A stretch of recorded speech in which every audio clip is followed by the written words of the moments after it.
și puterea noastră Sfânt Mântuitorule, și împreună cu tine pe Adam ridicându-l, Cirian pe toți slobozindu-l.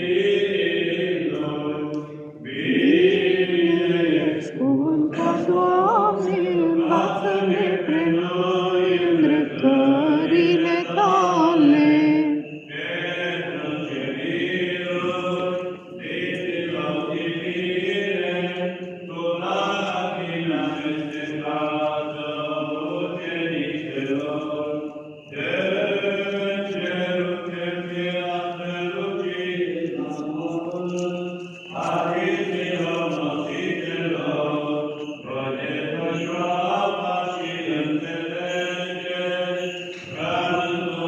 Lord.